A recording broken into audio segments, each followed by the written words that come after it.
Psych. All right, before we bring in our man Darren Smith, who will be there supporting his Kansas City Chiefs, it's Super Bowl week. Happy Super Bowl week to all who celebrate from FanDuel, America's #1 sports book. If you're like me, Super Bowl Sunday is all about scoring the best seat on the couch, grabbing your favorite football snacks, and placing some super bets. FanDuel has so many ways for you to end the season with a W, 2, or 3. Not only can you bet on who will win Super Bowl 58, but FanDuel also has bets for who will score a touchdown, how many points will be scored, and so much more. New customers join today. You'll get $200 on bonus bets and if your first bet of $5 or more win, just visit FanDuel.com/UCSS. That's FanDuel.com/UCSS. I messed that one all the way up. C-. That was a D+, Earl. Earl, But D+. we'll let it go because Earl. we got Darren. What up, Right Darren? now, we about to bring in our man Darren Smith, friend of the show. This man that stands on business, one of the best dressed mans in the building. And word is, he put something on the Bobby Witt Jr. contract. That's what I heard. We can't hear We can't Darren. hear Darren. All right, 1 second. We got to get those levels We'll together. figure it out. Darren's looking Darren's sharp, though. He Is always that like does. a Baltimore Ravens colors, though? Man, he got this deal, man. I'm sorry. He got the man. best deal in the business. Yeah, Men's Warehouse. I'm a big dude. What's up, man? Y'all should have been giving me these suit deals. What's up? If you, hey, you Men's Warehouse. Destination XL. Come on, let's go. athleticbigboys.com. while we're waiting for Darren, real quick, what's your dream UCSS sponsor that would get swag? Like Jordan. a Jordan deal to get shoes? Yeah, that's Nike. true. Although Nikes, I want to wear Nike so bad, but they don't make wide shoes. They don't Nike. come in. They don't come in Fred Flintstone size. They don't come in the Fred Flintstone size. So what's I the got answer for fat you? feet. The answer for me is lose 120 pounds. I know. No, and not then I get normal sneakers. Not that answer. What's your dream sponsor answer? I hadn't ever thought about it for just clothing. No, it could be. He said shoes. Oh, it could but be something clothes, in that vein. food. It could be American Airlines. yeah. Hawaiian Airlines. That'd be a good one. Yeah, that'd be a good one. And then they send us there every year to do the show there for a week. That'd be great. awesome. I definitely need that. Listen, shout out to them. Listen, y'all can hit me up. I'm ready to go. We were going to do a topic today, and we just kind of got busy with other stuff. We were going to do a topic on, like, how much do you fear that the Browns will never be able to get to the Super Bowl because of Patrick Mahomes? And that's something we're going to talk about. Why did we do that? Well, We're not going to do that. We probably either going to do it on Behind the Glass or I'll probably do it tomorrow. But right now, we do got Darren Smith. We got Darren. With audio. Darren, What up, Darren? you're looking sharp as a What's tack, going on, my man. fellas? What's up, Darren? Well, I appreciate it. Hey, this is not Baltimore Ravens. I know. I heard. No, Yeah. boy. This, no, we didn't roll like that here. So no, this is just how my Is guy that a got me dressed. 7-part suit, Darren? How many parts of that suit are there? That's a 12-part. That's a 12-part parlay suit. It's right. I don't know if you heard it, Darren, but we're all this week we're picking. Oh no. I watch every day. I know exactly. I what know. You're doing, well, boy. I didn't know Come on, you're at the Super Bowl and if you're too busy. I'm waiting. Well, look, I'm waiting on you. I'm waiting on Friday because I'm gonna put whatever you all put down. I'm gonna match it out here in Vegas. So whatever y'all put down, I'm putting down on it as well. All right, He stands out business. And I'm gonna throw this. They're gonna try to steal this. Listen, they ain't stealing this. Hey, I gotta ask you. Listen, this is the way I'm feeling. This was supposed to be the year y'all was down. This was supposed to be the year that y'all was gonna be terrible. That y'all didn't have the receiver. That y'all was gonna get bounced out of the playoffs because you was on the road. And lo and behold, here you go, right back in Vegas, right back in the Super Bowl. And I'm gonna tell you what. This is a note to all these other teams. If you think Patrick Mahomes is just going to give it up by y'all doing the same things, he's not. So you better overdo it. He's standing in the way of a lot of cats. And if they don't give these teams help, he might go the next decade. How have y'all been able to get this off by reinventing yourself? Well, look, I mean, this team has been able to deal with adversity. When you have veterans like Mahomes, Travis Kelce, Chris Jones, they've been through the highs and the lows, since this run started 6 seasons ago. So even when you have the drops and the penalties and stuff like that, as champions and as veterans, they're able to work through it and get their teammates and coaching staff to buy into it. And so it's been a collective team effort, to be quite honest. And I'm disappointed in you, in you, G. Bush, because I told you before the season started, I had Chiefs and the Browns. The Browns didn't do their part, but each and every week, for whatever reason, you all doubted Patrick Mahomes. And I'm just like, why? Why would you do it until Not look, everybody. just like the Bulls and everybody else? Yeah, Mikey, you was the only one. Mike was the but one. Here's the thing: until you knock them off, why would you go against them? Facts. Well, listen, I think Facts. the truth is people always want to look for the fashionable new team, right? Like the Chiefs felt like a little bit of old hat this year, and I think that was the sentiment. Yeah. But here's the thing. This is true, though, Darren, and I'm curious. Patrick Mahomes, listen, I love this guy. He's phenomenal. But he wasn't quite as good this year. Even in the playoffs, he's been good, but not his like when I talk about Myles Garrett, I'm always like, there's another. Patrick Mahomes is not this year played at his highest level. He's been better other years. Tell me why has he been not quite as good as he's been other years this year? Well, this season, Allegedly. as you know, right. Well, this year, as you know, obviously the with the two new tackles, they've had problems with the penalties. So they led the league in penalties with a lot of false starts. Jawan Taylor, I think, had about 13 false start penalties. So that would stall and kill drives. Bring you back. Also, the wide receiver, look, they dropped a lot of passes. I think they dropped maybe 30 passes this year. So when you say he's not having the type of season, well, if you factor in the amount of drops that they had, if those are completions, he's probably throwing for another 5,000 yards this year, and the record and everything else is probably much different. And he might be looking at a back-to-back MVP season. In the playoffs, you got to remember, in the game against Miami, it was negative degrees out there. So and they did enough. Miami, of course, they're just not playing that type of weather. So that was going to be an easy win for the Chiefs. The following week, when you factor in what happened in Buffalo laid an egg. I mean, Buffalo probably should have won, or at least got the game in overtime. But Josh Allen does what Josh Allen does, and we appreciate him each and every year. Last week 2 weeks ago against Baltimore, well, talking to Matt Nagy and Steve Spagnuolo on the field after the game, their biggest thing was, one, they were surprised that Baltimore stopped running the football That was when so the score stupid. was tied, which. It was stupid and killed an easy parlay for me, which really pissed me off. But when you think about it, once they got the lead, and we've always said with this defense that he's had this year, if you're going to score and beat Kansas City right now, you better score all your points in the first half, because if not, the most this defense has given up over the last 2 months is 7 points in the second half. So once Kansas City got their lead defensively, whatever it is, during that halftime adjustment, Matt Nagy has been on. I'm sorry, not Matt Nagy, but Steve Spagnuolo has been on point with that defense. And so last week against Baltimore, he just wanted to, quote unquote, game manage to make sure that he didn't put himself in a position to lose the game for the Chiefs. So just to confirm, you're saying you don't, and I'm not. Listen, I watch the Chiefs play, but I'm watching play every week as closely as you. So. You don't think Patrick Mahomes' game changed at all? It was just the receivers weren't as good, the line wasn't. Did he not play as well, or you think it was all that? No.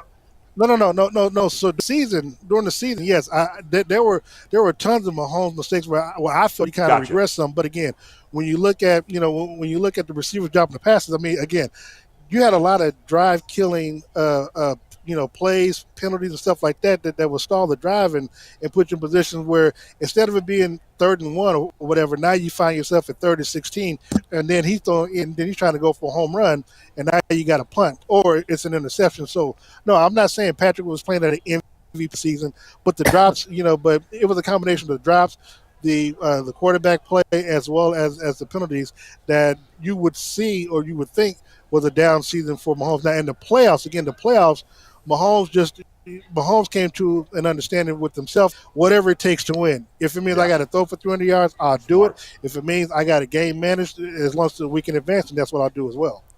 Darren, it feels like Patrick Mahomes has entered that rarefied air that whoever's facing the Chiefs feels some type of unmeasurable, immense pressure just because of what they're facing on the opposing side. I go back to Baltimore. They ran the ball all season long. Hey, we're going to throw the ball. We're going to change it all up. Go to the Buffalo game in the playoffs. Instead of just checking the ball down to Stephon Diggs on second down, Josh Allen's trying to take chances to the end zone. They end up missing the field goal. Tom Brady's the only other quarterback I could really remember where it felt like teams just consistently did weird, out-of-character things because they were trying to beat Brady, not just the Patriots. Do you get the same sense that teams feel that they almost have to and this is going to sound silly, but beat Mahomes, not necessarily the Chiefs, and hopefully, for you at least, San Francisco tries to do something wonky like that this Sunday. Honestly, you're 1,000% correct, Mike. Thank you. The reason why we say it all the time. No, seriously, because it seems like every time, and look, a lot of it you can blame the league because they're always trying to, find somebody. Mahomes versus Herbert, Mahomes versus Allen, Mahomes versus this, Mahomes versus that, and so just by the very nature, Mahomes, because he's been doing this since with the Brady thing, since he became the starter 6 years ago, he's used to it. But the other quarterbacks, because everybody wants to try to measure themselves against Mahomes, somehow, some way, whether it's the play caller, the head coach, put their quarterbacks in a situation where when you least expect it, they're gonna coach them out of character. They're gonna do. Look, last week, Lamar Jackson had ample opportunities to run the football. Yep. And we're sitting there and talking to Spags. Again, they were shocked that they stopped running because it was like what they want to do was to make him become a quarter, make him pass, and that's exactly what they did. But they had lanes wide open. The running backs could have had yardages to run the football, but for whatever reason, and I know Harbaugh talked about, I think a week or so later, that they didn't have a problem, but trying to run the football, but they just felt that if it was going to be a high scoring game, that they needed to get points on the board early, and again, they just played without themselves. Darren, as I look at the Kansas City Chiefs and I start to look at the gauntlet that you have to go through, I've created my own, own concept. It's called Operation Stockpile. And Operation Stockpile needs to be in full effect as of today. I think one of the reasons why teams consistently lose to the Chiefs, and they lose in ways that you find baffling, is because they think that you can come with this medium style where, we don't need this receiver and we don't really need a name running back and we don't need that. And they go into these games talk about what you don't need. No. If you're going to if you look at the team that actually beat the Chiefs, right? Burrow, Chase, Higgins, right? To Boyd, Mixon, all four of them had to do something, five of them. If I'm the Cleveland Browns and some of these other teams, you no longer could come in here and talk about, I'm trying to wait for this 6th-round pick to develop, and we don't really. They better do something now to catch him, because I'm going to tell you what, right now it just seemed like he being Jordan right now. He's running off these runs, and I remember a whole lot of people with no rings when Mike was playing, and I don't want that to happen to you organizations. What do you feel about that?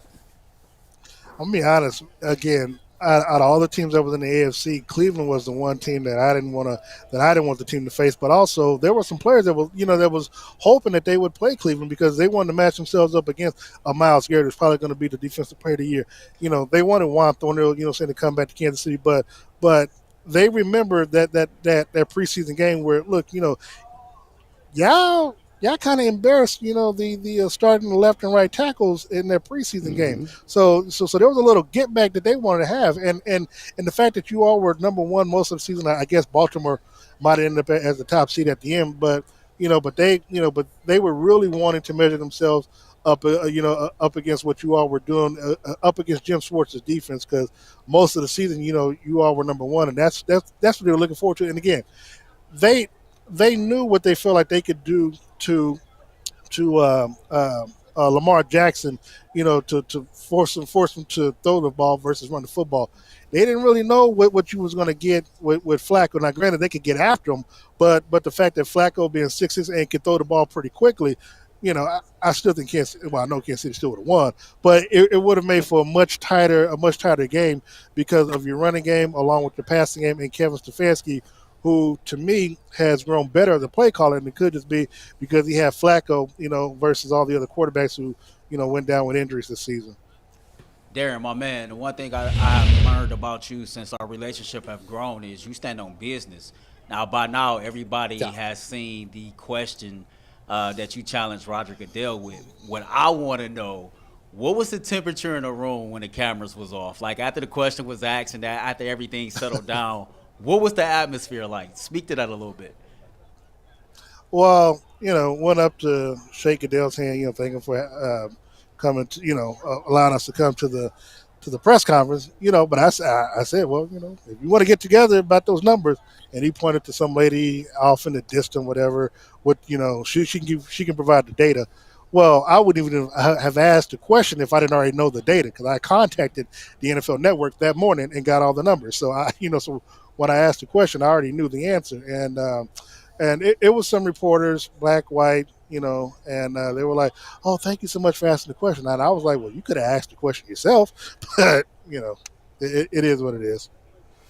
And not surprising at all that he had the same gutless answer he gave to Jim Trotter, where he didn't even really answer the question, Darren, because he's like, "Well, he did. Forget that. Let's talk about this, where I can say, hey, there is diversity here." Well, okay, nobody's saying I didn't ask you about this. What's that? No, but and I was like, I didn't ask you about this. Right. I asked you about this. So, right, but he was. It was interesting. Yeah. I'm sorry. Go ahead, Bull. No. Go ahead. I want to hear more what you want to say. You guys. Oh, no. I was just saying that it was interesting because the first question that I asked, which was crazy, because that was the one that ended up on Pat McAfee's show about the streaming stuff yesterday. So just got through talking to him, and he wants to come on the show tomorrow with me on Radio Row. But when I asked the question about the streaming, they were trying to get the microphone from me. I was like, no, you might have saw me on TV. I was like, no, you're not getting the microphone. I said I got two questions. So after I gave up the mic, that's when he did his thing, because I didn't think that was because I wanted to challenge him, but I also didn't think that was the right setting to do it, because nobody else was really trying to challenge him, because I knew I knew what he was going to say was going to be something that he had said before or whatever. But again, because I wanted to challenge him, like, I don't care about this over here. Ask you about blacks, not minorities, which can include white women, not, and not people of color that can be Asian, and, whatever. I asked specifically for blacks as it relates to the NFL media newsroom. And so, yeah, it doesn't surprise me. People are like, oh, well, you're not going to get invited next year. I'm like, well, if not, I'll just be right here on Radio Row. I said, but it's not going to stop me from asking the question. So. Dan, let me follow up with that. A lot of times when you are in the media and, you're a journalist or you're a radio host or a talk show host, there's always seems to be a level of pushback when you go and you talk about diversity when it comes to black and African American people. And a lot of the people who hear it say, why does it always have to be about race? Race doesn't matter. Like, we don't see color. Like, race this, like, why are you asking that question? What would you say to someone who, when you do bring up, the topic of race, and they push back with, well, I don't see color and I don't think racism is a big deal in today's, society? They say that because it doesn't affect them. And put it like this, if BET, ran the NFL, and you saw all of us, you, me, Earl, the first thing they said, well, how come you don't have any whites in there?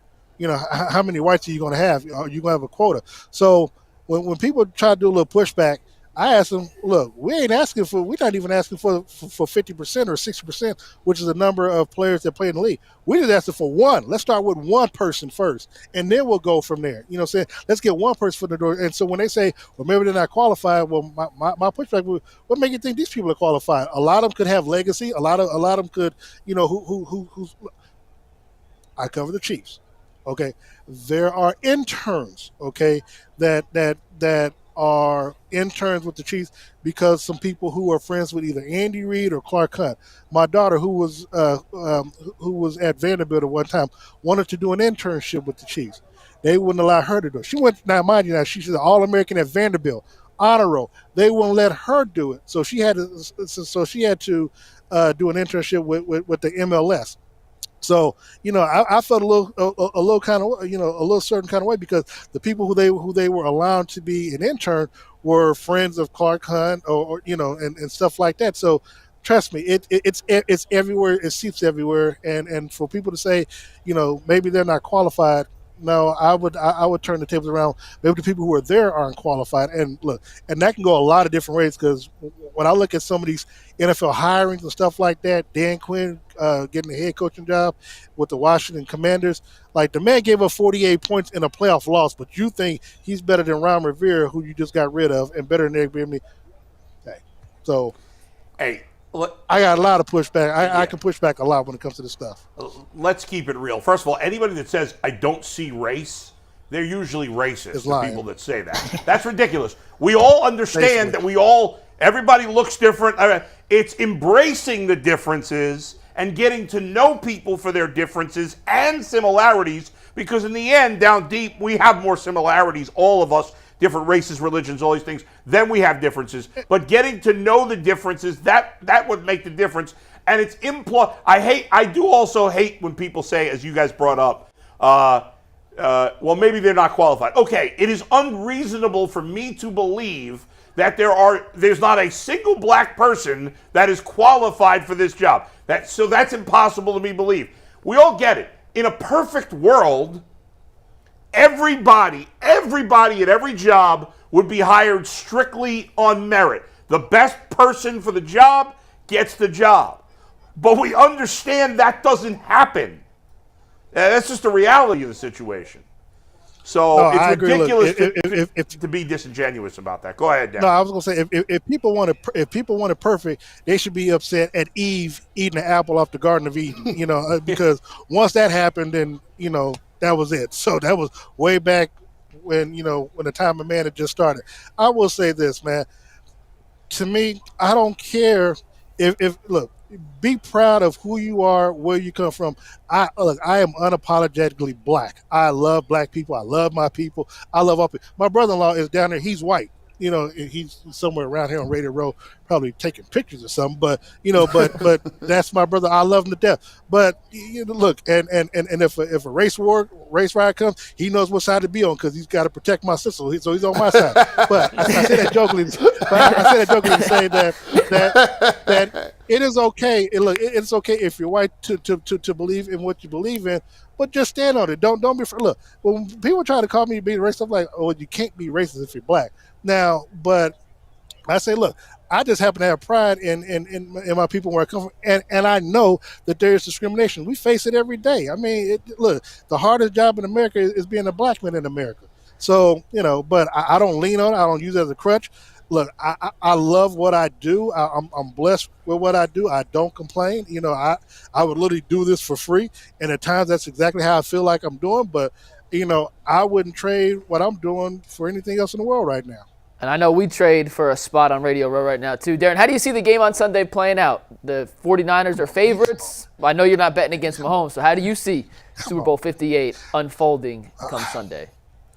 I'm going to be honest. So it's actually 2 calendar years. Fall of 2022 when the Chiefs went out there and played San Francisco. They were at full strength. They had just acquired Christian McCaffrey, and they had Debo, they had Ayuk, they had Trent Williams, they had their defense.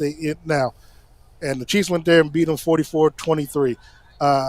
I do believe the way this defense has been playing that they're not going to give up more than 17 points. But this could be one of those high-scoring games. Patrick and Kelsey and everybody's talking about it's going to be one of those games. So I'm going to give both teams more points than what I really want to. But I've got the Chiefs not only covered, I got them winning. I think it's going to be a 31-27 type ball game. Chiefs win back-to-back. Mahomes gets his 3rd Super Bowl ring, and we're good. So that's so you got the over and the Chiefs on the money line, huh? No, I got I take Chiefs money. Yeah. I'm going Chiefs money. Don't get pulled. We're making predictions you on told Friday. me I can't get mine. Sorry, you're right. I forgot. I can't get mine. I didn't tell you that. Earl told you that. I forgot. Thank you, Darren. Hey, one thing. Hold on, one thing, because I know you got to go. Next time you have Sean Merriman on, because I know he was on with you all last week, ask him about the bet that he lost to me. That's all I'm saying. You ain't going nowhere yet. Okay. You ain't going nowhere yet. I got another question. How does it feel like how the people in Kansas City, do y'all watch until the AFC Championship game? Do y'all just check out and then start watching at the AFC Championship game? Because I know in Cleveland when the Cavs was going to the finals every year, the playoffs really didn't mean much. I knew we was going to the finals. So it's do y'all pencil yourself in AFC Championship game minimum? Football. Diehard, crazy, lunatic Chiefs fans, yes, they do. I mean, look, at worst, the worst that Mahomes has gotten to is an overtime loss in the AFC Championship game. At best, it's been a Super Bowl. So, I mean, literally, like I told G. Bush earlier, until you knock them off earlier or they don't make it to the playoffs or something, that's just, I mean, you can kind of pencil them in like that. It's not trying to be funny, but that's just the way it is. I am excited for it. I know you have the extremes in Kansas City with like one of the best teams in sports and one of the worst teams in sports. But I think it was a good week for the Royals here. That extension with Bobby Witt Jr. is great because he's a phenomenal player. Well, it helps because what they're trying to do, they're trying to get a new ballpark stadium again. Billionaires want taxpayer money. That's a story within itself. But it helps them. You keep a homegrown kid here for, I think it's a 14-year deal with $11 million of it guaranteed. So it's good press for them that Salvador Perez wants to stay here as well. And so there's going to be a tax initiative on the 4th, on the first Tuesday in April. That will continue the revenue for the Chiefs and the Royals if it passes. But the Royals are looking to move from the Truman Complex to a downtown stadium. Darren, real quick before we let you go, if this is your Wednesday suit, what can we expect on Sunday? Oh yeah, I'm thinking a 27-piece masterpiece. I would tag UCSS. I'll tag it either in the press box or on the field after the Chiefs win. But trust and believe, it's going to be pimpish. Damn. Pimpish is a hell of How a many word. suitcases do you bring with you to Kansas City for all these suits? I brought 3. I brought 3. Joseph Darren's like a fashion. He's like a fashion model. Burlington Coat Factory, Joseph A. Bank. You should Where be is this for us? talking to me about this is unacceptable. I'm just as big weight-wise as Darren. You can get suit jackets in my joint. Hold on. Darren said, speak for your damn self. Hold on, wait a second. Just because I got Sean Merriman buying me a 55-ounce $1,000 Wagyu tomahawk steak, don't mean after the Super Bowl, after we get through partying and stuff, I'm not going to try to get back down a little bit, man. Hold on now. That was out of pocket. That was out of pocket. I might have been talking about his shoulders. If you say Darren's out of pocket, which pocket are you talking about? Yeah, he's got about 58 pockets. Darren, we love you, buddy. We'll see you later, man. Appreciate it, Thanks, Darren. All right, man. Love y'all, man. Y'all take care. Thank you so much. Great Darren Smith. He's the honorary he's UCSS. part of the team. We love Darren. He's no longer a correspondent. He owns some sort of stock, bro. Shout out. Yeah. Hey, that's a beautiful thing. Somebody that liked the show so much that he watch it in a different time zone, covering a different team right. every single day. That's crazy. It is. We got Also, real quick, Darren, I'm telling you, is in the know. Like, if it happens with the Chiefs, All Darren texted me, and the news is public, so I'm not. You saw what happened to Pat Mahomes' dad? Yeah, right. Darren texted me 4 hours before TMZ had it. Oh, really? Because I texted him, what time you want to come on this week? He's like, I'll call you later. I'm dealing with this situation. Yeah. And I was like, what do you mean? He's like, it'll break in a few hours. Oh, okay. He was on top of it all. Yeah. Like, Darren knows stuff. We got Super